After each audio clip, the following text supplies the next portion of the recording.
पटना से बड़ी खबर है, जहां शिक्षक बहाली के रिजल्ट पर बड़ी खबर सामने आ रही है। शिक्षक बहाली के रिजल्ट को लेकर के एक और खुलासा हुआ है। न्यूज 18 महागड़बड़ी का बड़ा खुलासा कर रहा है। माध्यमिक के रिजल्ट में यूपी के अभ्यर्थी पास हो गए हैं। अभ्यर्थी चितरंजन कुमार का सामाजिक विज्ञान से रिजल्ट आया है। रिजल्ट के बाद पश्चिमी चंपारण में डॉक्यूमेंट वेरिफिकेशन में भी वो सफल रहा। बीपीएससी और शिक्षा विभाग का दावा फेल साबित होता हुआ नजर आ रहा है। दूसरे प्रदेश के अभ्यर्थियों को माध्यमिक और उच्च माध्यमिक के लिए अनुमति नहीं थी। माध्यमिक और उच्च माध्यमिक के लिए स्टेट जरूरी था। स्टेट 2011 और 2019 में जो मिसाइल लागू था, और ऐसे में दूसरे प्रदेशों से रिजल्ट का आना और इस रिजल्ट को लेकर के कई गंभीर सवाल जो है वो खड़े हो रहे हैं कि आखिर ऐसी गड़बड़ी कैसे हो गई। डॉक्यूमेंट वेरिफिकेशन में भी वो शिक्षक अभ्यर्थी पास हुआ। तो इस रिजल्ट के बाद से लगातार जो शिक्षक अभ्यर्थी हैं वो सवाल भी उठा रहे हैं कि डॉक्यूमेंट वेरिफिकेशन हुआ, उसमें भी वो सफल हुआ। बीपीएससी और शिक्षा विभाग ने जो दावे किए वो दावा भी फेल हुआ। तो आखिर कैसे इस रिजल्ट में लगातार ऐसी गड़बड़ियां जो है वो सामने आ रही है, क्योंकि जब से रिजल्ट जारी हुआ तब से ही गड़बड़ियों की एक जो सीरीज है वो अब नजर आने लगी है।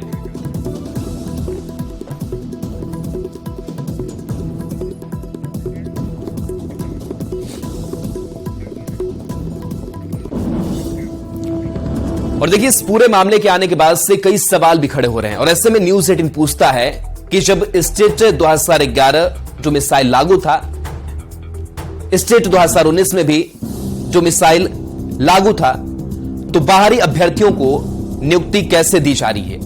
ये सवाल ऐसे मामले सामने आने के बाद स्टेट के आधार पर नियुक्ति आखिर कैसे दी जा रही है?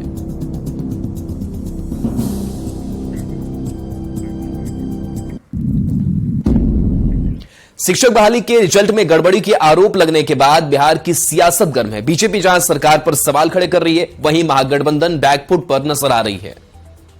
बिहार का शिक्षक बहाली घोटाला जो हुआ है, इसका जवाब कब देगी बिहार सरकार?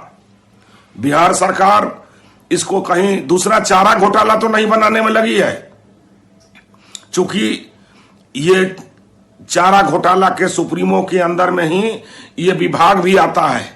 तो कहीं राजद दूसरा चारा घोटाला करने के चक्कर में शिक्षक घोटाला बहाली तो नहीं करने जा रहा है?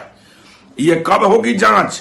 माननीय मुख्यमंत्री जी, आप कब न्याय देंगे बिहार को, बिहार के शिक्षकों को, बेरोजगारों को, नौजवानों को, नौनिहालों को? जो राजनीति करना चाहते हैं वो भ्रम फैला करके, भ्रम की स्थिति खड़ा करके कहीं ना कहीं हमारे संकल्पों को, जो हमारा संकल्प रहा है कि हम नौजवानों को रोजगार देंगे, हम नौजवानों को नौकरी देंगे, अब विवाद के रूप में खड़ा करके अपनी राजनीतिक रोटी सेकना चाहते हैं।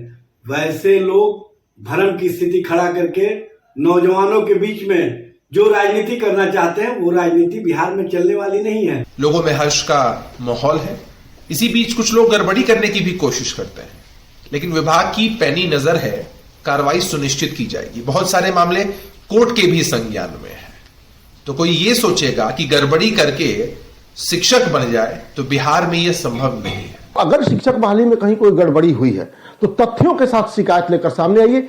वो कोई हो, उस पर कार्रवाई निश्चित तौर पर होगी, चाहे बीपीएससी का अधिकारी हो या शिक्षा विभाग का।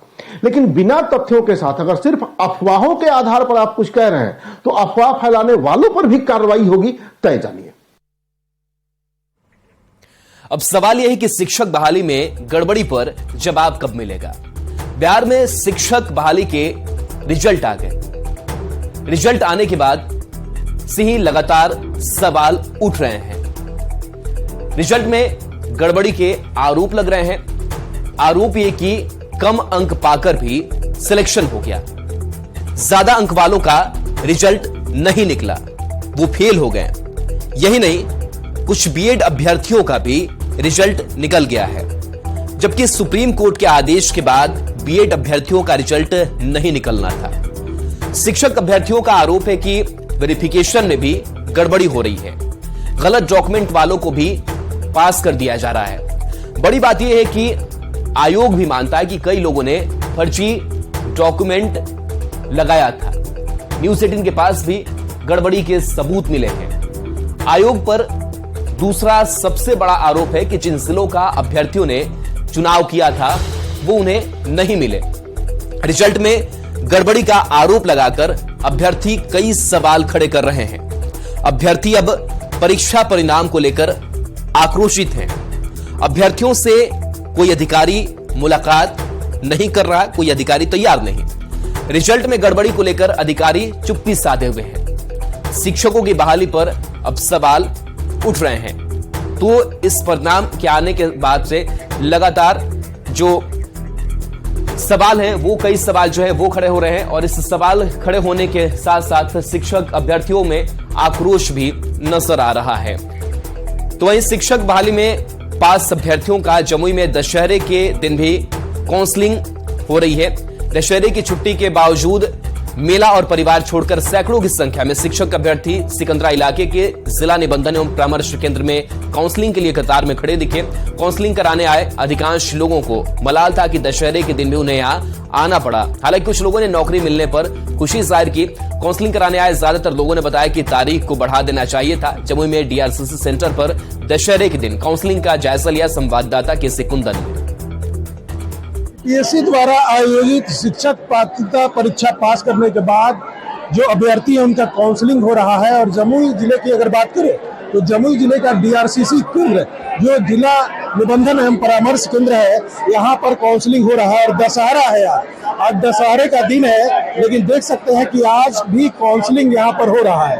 आमतौर पर दशहरे के दिन सारे कार्यालयों में छुट्टी है, लेकिन यहाँ पर डीआरसीसी सेंटर में काउंसलिंग हो रहा है। और तस्वीर दिखाना चाहेंगे कि किस तरह से यहाँ पर जो अभ्यर्थी हैं शिक्षक बहाली को लेकर वो काउंसलिंग के लिए आए हुए हैं। आज दशहरा का दिन है, लेकिन इन्हें यहाँ पर आकर घंटों खड़ा रहना पड़ रहा है। और छुट्टी का दिन के बाद भी यहाँ पर इन लोगों का आज काउंसलिंग की काम की। हम कुछ लोग है यहाँ पर उनसे बात करते हैं। अच्छा, दशहरे के दिन आपको आकर यहाँ पर काउंसलिंग कराना पड़ रहा है, क्या नाम हुआ आपका? कुमारी मणिमाला। क्या कैसा महसूस कर रही हैं आप? थोड़ा सा लग रहा है जैसे बच्चे लोग को छोड़ के आए हैं। आज दशहरा का दिन था, लेकिन जब मिला है तो कराना ही है। हाँ जी। अगर दशहरे के दिन काउंसलिंग के आना पड़ रहा है, अच्छा लग रहा है सर। क्या अच्छा लग रहा है, खराब नहीं लग रहा है, अच्छा लग रहा है। अच्छा लग रहा है। तो छुट्टी का दिन है आज, कोई बात नहीं है सर। आज टेट क्वालिफाई करके इतना दिन बैठे, अभी काउंसलिंग हो रहा है तो अच्छा लग रहा है। क्या नाम हुआ आपका? प्रियंका कुमारी। तो देख सकते हैं ये महिला अभ्यर्थी हैं और कुछ जो पुरुष अभ्यर्थी हैं इनसे भी बात करते हैं कि आज दशहरे के दिन काउंसलिंग कराना पड़ रहा है यहाँ पर आकर। लोग तो अभी मेला देखने के लिए जा रहे होते, लेकिन आज दशहरे के दिन सरकारी विभाग के द्वारा यदि बुलावा मिला है तो हम लोगों को आना पड़ रहा है। अन्यथा आज मैं भी कई मेला में व्यस्त रहता। विभिन्न जिलों में काउंसलिंग के शेड्यूल को रीशेड्यूल्ड किया गया है, लेकिन जमुई का प्रशासन ऐसा है कि काउंसलिंग के शेड्यूल को अभी भी जस का तस रखा हुआ है और इसमें कोई भी परिवर्तन नहीं किया गया है। अच्छा, दशहरे के दिन काउंसलिंग कराया जा रहा है, इस बात का मलाल नहीं किया? छुट्टी का दिन है। नहीं, आज नहीं होना चाहिए था। सरकार को इस पर थोड़ा सा ध्यान रखना चाहिए था। काउंसलिंग सभी को होता, लेकिन टाइम थोड़ा सा आगे बढ़ता तो सबको फ्री रहता। चूंकि ये हम लोगों का एक त्योहार है, तो त्योहार मनाना भी हम लोगों का बाल बच्चा सब है, तो इसलिए इसको थोड़ा सा बढ़ा देता तो हम लोगों को परेशानी नहीं होती। दशहरे के दिन काउंसलिंग कराया जा रहा है, छुट्टी के दिन। आप हम लोग को तो बहुत तकलीफ हुआ आने में, क्योंकि रोड पर बहुत सारा भीड़ भाड़ था, जाम में बहुत परेशानी हुआ। और हम मांग भी करते हैं कि डेट सर और आगे हम लोग को मौका दिया जाए, क्योंकि भीड़ इतना है कि बहुत परेशानी हो रही है। तो क्या लग रहा है कि दशहरा के दिन काउंसलिंग कराना चाहिए था? अब उनको विभाग का है सर, हम क्या बोले। हम लोग को जो आदेश मैंने रिजल्ट आया तो हम लोग आए हैं। तस्वीर दिखाना चाहूंगा कि सैकड़ों की संख्या में यहाँ पर लोग यहाँ पर पहुंचे हैं जमुई डीआरसीसी सेंटर पर काउंसलिंग कराने के लिए। बहुत सारे लोगों को मलाल है कि दशहरा का छुट्टी है और इस दिन उन्हें आकर यहाँ पर काउंसलिंग कराना पड़ रहा है। साथ ही बहुत सारे ऐसे अभ्यर्थी हैं जिनका सीधे तौर पर करना था कि आने में परेशानी हुई रास्तों को लेकर, क्योंकि जगह जगह मेले का माहौल है। और साथ ही यहाँ पर और भी काउंटर होने की जरूरत थी ताकि इन्हें सुविधा मिलता और जल्द से जल्द इनकी काउंसलिंग हो जाती। कुंदन, न्यूज़ 18 जमुई।